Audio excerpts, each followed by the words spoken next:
Assalamualaikum warahmatullahi wabarakatuh. Apa kabar teman-teman semuanya? Mudah-mudahan teman-teman sekeluarga dalam keadaan sehat walafiat ya. Amin ya Allah ya rabbal alamin. Sebelumnya terima kasih saya sampaikan teman-teman telah berkenan hadir di channel saya.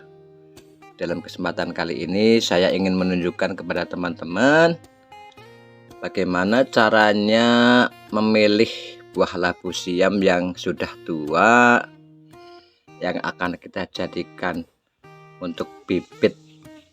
Karena selama ini ketersediaan bibit labu siam mungkin menjadikan kendala ya teman-teman.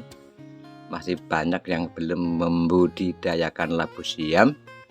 Padahal labu siam ini prospeknya sangat bagus ya teman-teman. Jika pemeliharaannya baik, nutrisinya cukup, labu siam ini tahan bertahun-tahun ya. Akan terus berproduksi walaupun harganya tidak terlalu tinggi, tapi karena masa produksinya panjang, labu siam ini tetap potensial untuk dipelihara.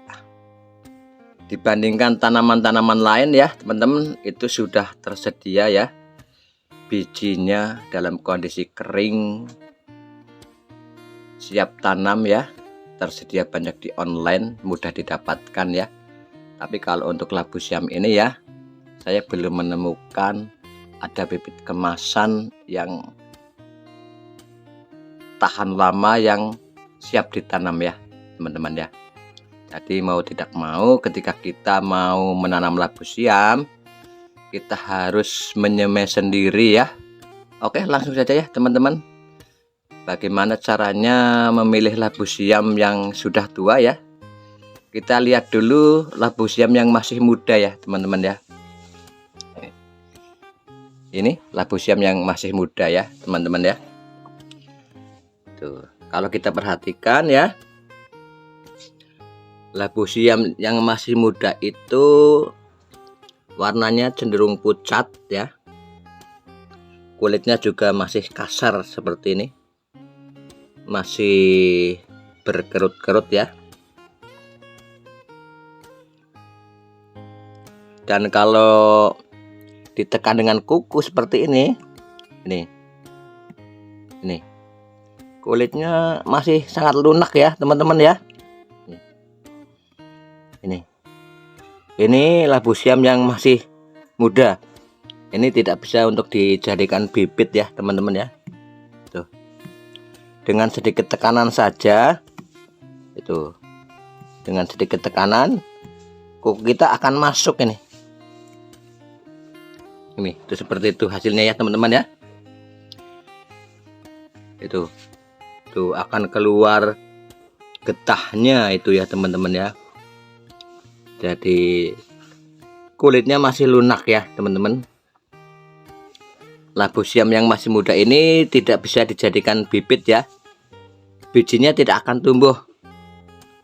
Kalau kita diamkan, kita taruh saja seperti ini, nanti di akhirnya akan jadi busuk ya teman-teman ya. Nah ini akan seperti ini nanti hasilnya ini. Ini adalah labu siam yang masih muda. Oke, kita lanjutin ya teman-teman ya. Ini yang masih muda, ini yang sudah tua ya teman-teman ya. Kita perhatikan dari dekat ya. Tuh. Kalau yang sudah tua, ini kulitnya lebih kencang, lebih halus dan lebih mengkilat ya teman-teman ya. Ini juga kulitnya keras ini. Ini kalau ditekan kayak gini nih, dia tidak tembus, hanya membekas sedikit saja. Ini tuh. Hanya seperti ini saja itu. Tuh. Tidak sampai tembus ke dalam, kulitnya keras ya. Tuh. Tuh, beda sekali ya teman-teman ya. Kalau yang muda ini kulitnya sangat lunak ya teman-teman ya. Itu tuh sangat mudah tuh.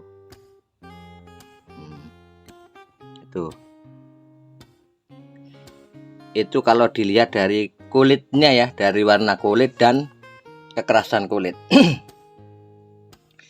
Tapi ada cara lain yang menurut saya paling efektif ya untuk membedakan labu yang muda dengan labu yang sudah tua ya teman-teman ya. Oke, kita perhatikan ke sini ya teman-teman ya. Ini yang masih muda, ini yang sudah tua. Oke, perhatikan baik-baik di sini ya teman-teman ya. Ini. Oke, saya katakan ini ya, bagian ini nih, ini bagian pantat labu lah ya. Oke, kita perhatikan ini. Kalau yang sudah tua, ini bagian bawah ini dengan bagian atas ini terbuka ya, seperti itu. Ini bagian atas dengan bagian bawah ini terbuka. Contoh ini juga ini sudah tua ini. Ini pantat labunya, bagian ini yang atas dengan bagian ini terbuka. Ini ya, seperti ini. Bagian ini dengan bagian ini sudah terbuka. Ini ada celah di sini ini. Nih. Ada celah di sini.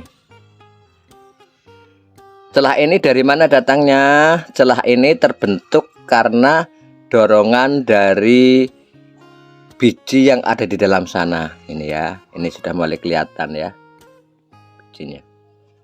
Tuh, kalau ini belum kelihatan ya teman-teman ya. Ini juga ini perhatikan ini. Sudah ada celahnya di sini nih.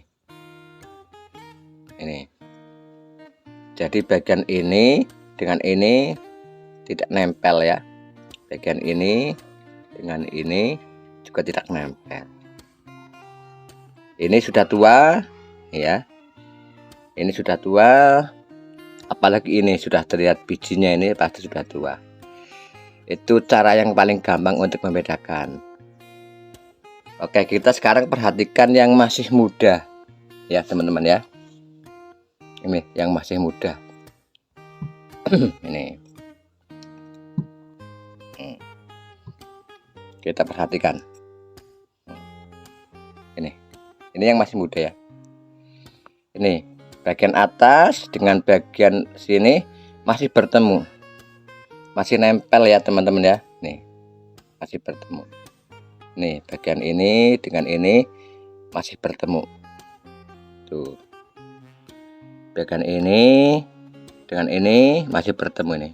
Ini belum ada celahnya nih, belum terbuka ya. Ini juga belum ada celahnya.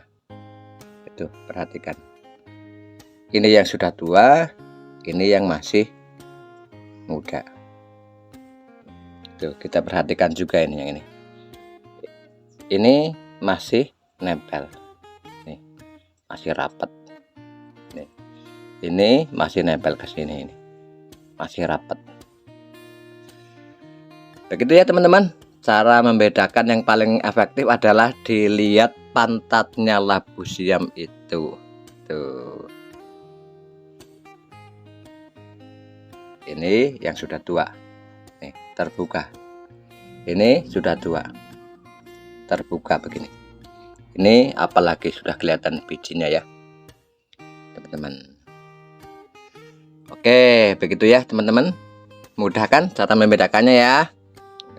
Oke ya teman-teman ya, setelah kita memilih labu siam yang tua, labu siam ini tinggal ditaruh di tempat yang tidak kehujanan, tidak kepanasan ya. Kalau bisa, kalau mau cepat tumbuh, taruhlah di tempat yang panas tapi tidak kena sinar matahari. Itu ya teman-teman ya. Ini contohnya ini. Nah ini contohnya. Ini nih, ini dengan ini nih sudah didiamkan 1 minggu dari pertama kali saya beli di pasar. Ini sudah seperti ini nih. Nih, ini bijinya sudah keluar. Oh. Ini juga bijinya sudah keluar ya teman-teman ya. Ini dan ini saya diamkan 1 minggu. Hasilnya seperti ini ya teman-teman. Lah ini tuh. Ini setelah 2 minggu didiamkan ya teman-teman ya. Ini bijinya sudah keluar, tunasnya ini juga sudah keluar. Ini 2 minggu dari sejak saya beli. Nah, kalau kita mencari di pasar yang sudah seperti ini, yang sudah keluar tunasnya, di pasarnya tidak ada teman-teman ya. Karena kalau sudah seperti ini nih tidak laku ya. Pembeli kan belinya labu yang muda, nggak mau labu yang tua ya, itu teman-teman. Jadi teman-teman tidak usah bingung kalau kepengen bertanam labu siam tapi kesulitan benihnya, silahkan teman-teman ke pasar saja, beli labu siamnya, pilih yang tua-tua yang seperti ini ya, jangan yang seperti ini tadi. Oke teman-teman, barangkali itu saja informasinya ya pada kali ini. Mudah-mudahan ada manfaatnya untuk teman-teman semuanya ya. Pasti ada kesalahan, ada kekurangan dalam video ini, semata-mata karena kebodohan dan kekurangan saya benar-benar memohon maaf ya teman-teman ya. Sampai jumpa di konten yang lain. Billahi taufiq wal hidayah. Wassalamualaikum warahmatullahi wabarakatuh.